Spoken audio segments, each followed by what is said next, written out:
മലയാളികളുടെ പ്രിയപ്പെട്ട സുകുമാരൻ തൻ്റെ വെളിപ്പെടുത്തലുമായി വന്നിരിക്കുകയാണ്. എന്നാൽ അതിനെതിരെ ശക്തമായ വിമർശനങ്ങളാണ് സോഷ്യൽ മീഡിയയിൽ നിന്നും കമൻറ്റുകളായി വന്നുകൊണ്ടിരിക്കുന്നത്. ജഗദീഷ് ശ്രീകുമാറുമായുള്ള ബന്ധം ഏർപ്പെടുത്തിയതിനു ശേഷം ഒറ്റയ്ക്ക് താൻ താമസിക്കുകയായിരുന്നു.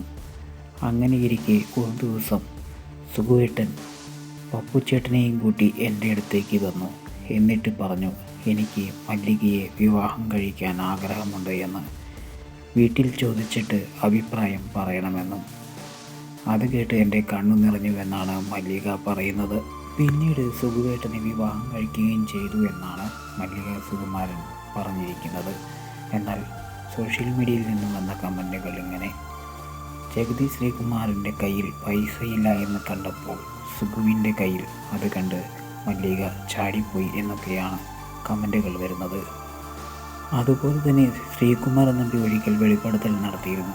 ജഗതിയുടെ ഭാര്യയായിരിക്കെ തന്നെ സുഗുവിൻ്റെ കാറിൽ മല്ലിക കയറി പോകാറുണ്ടായിരുന്നു എന്നൊക്കെ. എന്തായാലും വലിയ വിമർശനങ്ങളാണ് സോഷ്യൽ മീഡിയയിൽ ഉയർന്നുകൊണ്ടിരിക്കുന്നത്.